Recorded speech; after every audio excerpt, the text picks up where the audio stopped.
Hello दोस्तों, आज हम पढ़ने वाले हैं क्वेश्चन बैंक के 14 मोस्ट केमिस्ट्री के VVI सब्जेक्टिव क्वेश्चन आंसर। तो वीडियो को अंत तक देखिएगा। वीडियो अच्छा लग रहा होगा तो वीडियो को लाइक कर लीजिएगा, और जो भी अभी तक वीडियो को शेयर नहीं किए तो शेयर कर दीजिएगा। चलिए शुरू करते हैं। आपके एग्जाम में इससे 2-3 प्रश्न जरूर से लड़ेंगे, तो आप लोग वीडियो को अंत तक देखिएगा। आपका बहुत ही इंपॉर्टेंट प्रश्न लेकर आए आप लोगों के लिए। चलिए शुरू करते हैं। तो हमारा फर्स्ट नंबर प्रश्न करा, फैराडे का विद्युत अपघटन के प्रथम नियम को लिखे। फैराडे का विद्युत अपघटन के प्रथम नियम को लिखे। तो चलिए यहाँ पर देखते हैं फैराडे के विद्युत अपघटन का प्रथम नियम। तो इसका उत्तर लिखे हैं, इस नियम के अनुसार किसी इलेक्ट्रोड से मुक्त किसी पदार्थ की मात्रा प्रवाहित विद्युत धारा के समानुपाती होता है। बिल्कुल सिंपल एकदम साधारण भाषा में आप लोगों के लिए लेकर आए हैं इसका उत्तर। फैराडे के विद्युत अपघटन का प्रथम नियम को लिखे। इसका उत्तर लिखे हैं, इस नियम के अनुसार किसी इलेक्ट्रोड से मुक्त किसी पदार्थ की मात्रा प्रवाहित विद्युत धारा के समानुपाती होता है, अर्थात M = ZIT। अगर आप एग्जाम में इतना लिख देते हैं तो आपका 2 नंबर कोई नहीं रोक सकता है। ये साल 2011, 2016, 2019 और 2020 में पूछा गया प्रश्न है, तो आप लोग इसे याद कर लीजिएगा। बढ़ते हैं दूसरे नंबर प्रश्न की ओर। तो दूसरा नंबर प्रश्न करा, अभिक्रिया की कोटि से क्या समझते हैं। अभिक्रिया की कोटि से क्या समझते हैं। इसका उत्तर लिखे हैं, किसी रासायनिक अभिक्रिया का वेग समीकरण में अभिकारकों के घातों का योग अभिक्रिया की कोटि कहलाता है।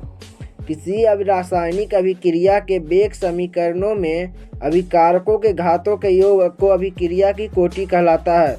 जैसे में हम एक लिए हैं अभिकारक, जिसमें लिखा हुआ है K A के पावर 3 B के पावर कुछ नहीं, तो यहाँ पर 3 और पावर में कुछ नहीं तो 1 है, तो यानी 3 1 4 वेग स्थिरांक अभिक्रिया कोटि कितना हो जाएगा, 4 हो जाएगा।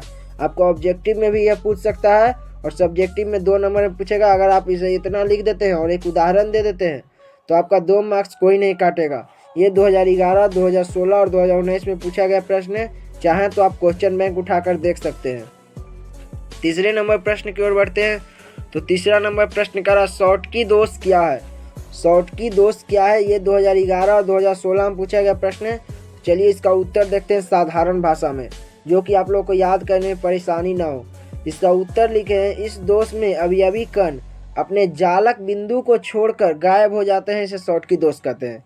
इस दोष में अवयवी कण अपने जालक बिंदु को छोड़कर गायब हो जाते हैं, इसे शॉटकी दोष कहते हैं। इसे समझने का प्रयास करेंगे। जैसे ये एक जालक बिंदु है, क्या है, एक जालक बिंदु है। यहाँ पर जहाँ जहाँ ये कट किया, समझिए ये बिंदु है। यहाँ से आप लोगों को एक अवयवी कण, जैसे कि यहाँ समझने का प्रयास करिएगा, एक अवयवी कण जैसे कि ये गायब हो गया, इसी को कहते हैं शॉटकी दोष। यानी कि अवयवी कण को अपने जालक बिंदु से छोड़कर गायब हो जाना ही शॉटकी दोष कहलाता है। जैसे यहाँ से बीच से एक गायब हो गया अवयवी कण, इसे ही शॉटकी दोष कहते हैं। बढ़ते हैं 4 नंबर प्रश्न की ओर। तो 4 नंबर प्रश्न क्या कर रहा है, चलिए देखते हैं। तो 4 नंबर प्रश्न कर रहा, फ्रैंकल दोष क्या है। फ्रैंकल दोष क्या है, तो चलिए इसका उत्तर देखते हैं। इस दोष में अवयवी कण अपने जालक बिंदु को छोड़कर अंतराकाशीय स्थान में चला जाता है, फ्रैंकल दोष कहलाता है। फ्रैंकल दोष किसे कहते हैं, इस दोष में अवयवी कण अपने जालक बिंदु को छोड़कर अंतराकाशीय स्थान में चला जाता है, फ्रैंकल दोष कहलाता है। चलिए इसे समझने का प्रयास करते हैं। तो ये एक जालक बिंदु है, क्या है, एक जालक बिंदु है। इसमें अवयवी कण जो है अपने जगह को छोड़कर अंतराकाशीय स्थान में चला जाता है, इसे फ्रैंकल दोष कहते हैं। जैसे यहाँ पर समझने का प्रयास करिएगा कि यहाँ पर एक बिंदु था जो कि यहाँ से गायब होकर अपने अंतराकाशीय स्थान यानी यहाँ पर चला आया, इसे ही फ्रैंकल दोष कहेंगे। चलिए बढ़ते हैं 5 नंबर प्रश्न की ओर। तो 5 नंबर प्रश्न करा, कॉपर के 2 अयस्कों का नाम लिखें। कॉपर के 2 अयस्कों का नाम लिखें। ये भी VVI क्वेश्चन है, क्योंकि ये क्वेश्चन बैंक में मिला लीजिएगा आप लोगों को। ये भी एग्जाम में आया हुआ है, 2014 और 2015 में प्रश्न पूछा जा चुका है। तो कॉपर के 2 अयस्कों का नाम लिखे, जिसमें पहला लिखे हैं कॉपर पाइराइड, जिसका सूत्र होता है CuFeS2। CuFeS2 होता है कॉपर पाइराइड का सूत्र। और क्यूपेराइट का सूत्र होता है Cu2O कॉपर पाइराइट का सूत्र क्यूपेराइट का। तो ये 2014 और 15 में पूछा गया प्रश्न था। ये 2 नंबर के प्रश्न जितने भी बता रहे हैं सारे 2 नंबर के प्रश्न हैं। 6 नंबर प्रश्न की ओर बढ़ते हैं। तो 6 नंबर प्रश्न कर रहा है बिंदु दोष क्या है। बिंदु दोष क्या है, चलिए इसका उत्तर देखते हैं। तो बिंदु दोष क्या है, इसका उत्तर लिखे हैं किसी क्रिस्टल में जालक बिंदु से अवयवी कणों का विस्थापन से उत्पन्न दोष बिंदु दोष कहलाता है। किसी क्रिस्टल में जालक बिंदु से अवयवी कणों का विस्थापन से उत्पन्न दोष को बिंदु दोष कहते हैं। यानी जालक बिंदु से अवयवी कणों को एक जगह से दूसरी जगह विस्थापित होने से जो दोष उत्पन्न होता है उसे ही बिंदु दोष कहते हैं। ये साल 2009 और 2019 में पूछा गया प्रश्न है। ये बहुत ही इंपॉर्टेंट प्रश्न है, जितने सारे भी प्रश्न हम आप लोगों को बता रहे हैं।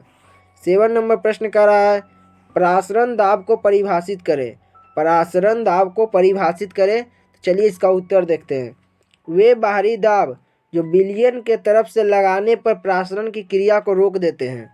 वे बाहरी दाब जो विलयन की तरफ से लगाने पर परासरण की क्रिया को रोक देते हैं या रोका जाता है उसे परासरण दाब या परासरणिक दाब कहलाता है।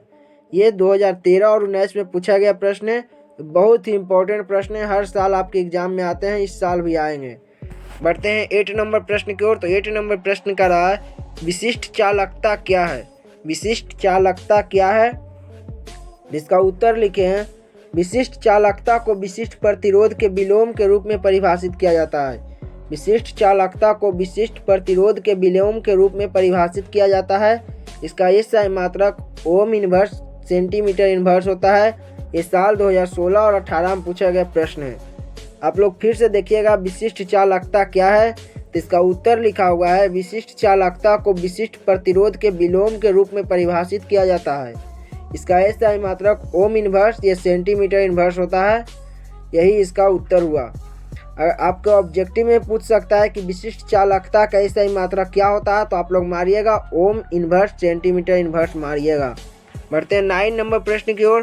तो 9 नंबर प्रश्न का सक्रिय ऊर्जा क्या है।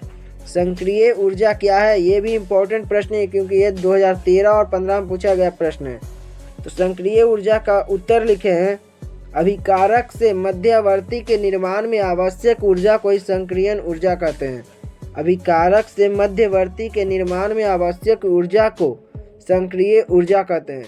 कहने का अर्थ हुआ कोई भी अभिकारक या कोई, मान के चलिए उदाहरण में कोई भी पदार्थ को काम करते करते उसके बीच का जो काम होता है उसी ऊर्जा को सक्रिय ऊर्जा कहते हैं। जैसे अगर हम काम कर रहे हैं सुबह से लेकर शाम तक, जिसमें हम 12 बजे अगर हम कुछ किए तो उस टाइम का जो ऊर्जा होता है उसे सक्रिय ऊर्जा कहते हैं। फिर से सक्रिय ऊर्जा की परिभाषा को समझिए। अभिकारक से मध्यवर्ती यानी बीच के निर्माण में आवश्यक ऊर्जा को सक्रिय ऊर्जा कहते हैं। ये साल 2013 और 15 में पूछे गए प्रश्न हैं। 10 नंबर प्रश्न का रहा एनिलीन। एनिलीन HCl में घुलनशील है क्यों।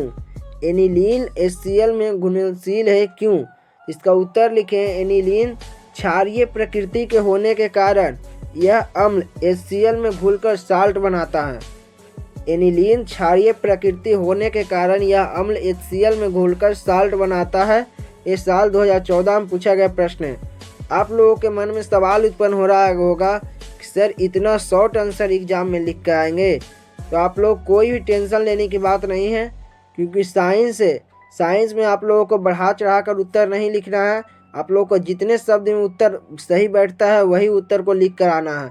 ये नहीं कि इसका उत्तर 1 लाइन का होता है तो आप लोग इसे बढ़ा चढ़ा कर 4 लाइन में लिख कर आए, जिससे आपका नंबर कटने का बहुत चांस रहता है।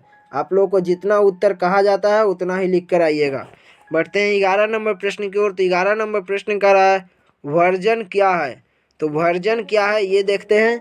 वह प्रक्रिया जिसमें सांद्रित अयस्क को वायु की उपस्थिति में गर्म किया जाता है जिससे जल वाष्प के रूप में बाहर निकल जाता है, भर्जन कहलाता है। फिर से आप लोग भर्जन की परिभाषा को समझिए। आप लोगों को ये सब 5 नंबर में भी पूछ सकता है। आप लोग को दे दिया जाएगा कि निम्नलिखित को परिभाषित करें, जिसमें वर्जन है, निष्पादन है, अयस्क है, गैंग है। ये 4 टॉपिक दे दिया जाएगा। इसे कहेगा परिभाषित करिए और 5 नंबर में पूछेगा। कितने नंबर में? 5 नंबर में। तो आप लोग को 2 नंबर में भी पूछ सकता है, 5 नंबर में। तो आप लोग ध्यान से समझिए। तो भर्जन क्या है? वह प्रक्रिया जिसमें सांद्रित अयस्क को वायु की उपस्थिति में गर्म किया जाता है। किसके उपस्थिति में?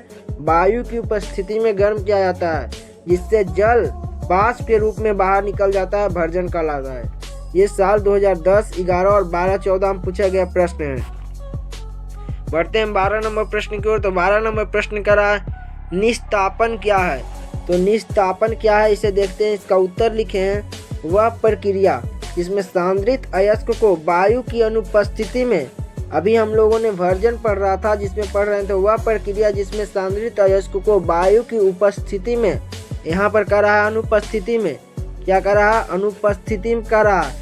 अभी हम पढ़ रहे थे वर्जन, उसमें कर रहा था उपस्थिति में, गर्म करने पर उसमें जल यानी वाष्प के रूप में जल निकलता है। यहाँ पर कर रहा है निस्तापन में वह प्रक्रिया जिसमें सांद्रित अयस्क को वायु की अनुपस्थिति में गर्म किया जाता है जिससे धातु का ऑक्साइड प्राप्त होता है, इसे निस्तापन कहते हैं। तो याद रखिएगा ये साल 2010, 11 और 14 में पूछा गया प्रश्न है। बढ़ते हैं 13 नंबर प्रश्न की ओर। 13 नंबर प्रश्न का रहा H2O तरल है जबकि H2S गैस है, क्यों। आपके एग्जाम में क्यों, कैसे, ये सभी प्रश्न बहुत तरह से आते हैं, तो आप लोग ध्यान से देखिएगा। H2O तरल है जबकि H2S गैस है, क्यों। इसका उत्तर लिखें। H2O बोले तो जल, तो H2O में हाइड्रोजन और ऑक्सीजन आबंधन प्रबल होता है, यानी इनके बीच जो बंधन होता है वो प्रबल होता है, जबकि H2O हाइड्रोजन सल्फेट में हाइड्रोजन और सल्फेट आबंधन दुर्बल होता है, क्योंकि सल्फर का आकार ऑक्सीजन से बड़ा होता है। सल्फर का आकार जो होता है ऑक्सीजन से बड़ा होता है, इसलिए H2O तरल है जबकि H2S गैस है। ये साल 2012 में पूछा गया प्रश्न है। आप लोग चाहें तो क्वेश्चन बैंक उठाकर देख सकते हैं। आज का हमारा लास्ट नंबर प्रश्न 14 बोल रहा है क्वथनांक के उन्नयन से आप क्या समझते हैं। तो क्वथनांक के उन्नयन से आप क्या समझते हैं। तो किसी द्रव का क्वथनांक वह ताप है जिस पर उसका वाष्प दाब वायुमंडलीय दाब के बराबर हो जाता है, क्वथनांक का उन्नयन कहलाता है। क्या कहलाता है, क्वथनांक का उन्नयन कहलाता है। अर्थात AB बराबर T2 माइनस T1। ये साल 2011, 16 और 20 में पूछा गया प्रश्न है। तो फिर से इसे समझने का प्रयास करते हैं। तो इसमें कह रहा 14 नंबर प्रश्न क्वथनांक के उन्नयन से आप क्या समझते हैं। तो इसका उत्तर लिखे हैं किसी द्रव का क्वथनांक वह ताप है, किसी द्रव का क्वथनांक वह ताप है जिस पर उसका वाष्प दाब वायुमंडलीय दाब के बराबर हो जाता है। क्वथनांक वह ताप है जिस पर उसका वाष्प दाब जो है वायुमंडलीय दाब के बराबर हो जाता है, क्वथनांक का उन्नयन कहलाता है। अर्थात AB बराबर T2 माइनस T1। अर्थात T2 बराबर, जहाँ T2 क्या है घोल का क्वथनांक है और T1 क्या है शुद्ध जल का क्वथनांक है। अगर आप लोगों को पूछा जाए कि T2 क्या है तो घोल का क्वथनांक है और T1 क्या है शुद्ध जल का क्वथनांक है। यह प्रश्न 2011, 2016 और 2020 में पूछा गया प्रश्न है। आगे नेक्स्ट वीडियो के लिए हमें कमेंट बॉक्स में कमेंट करिएगा, हम नेक्स्ट बहुत सारे प्रश्नों को क्वेश्चन बैंक से लेकर आएंगे। तब तक के लिए धन्यवाद। अगर आप लोग चैनल पर नए हैं तो चैनल को सब्सक्राइब करके बेल आइकन प्रेस कर लीजिएगा, जिससे हमारा वीडियो अब तक जल्द से जल्द पहुँचे। वीडियो को लाइक नहीं किए तो लाइक कर लीजिएगा। धन्यवाद।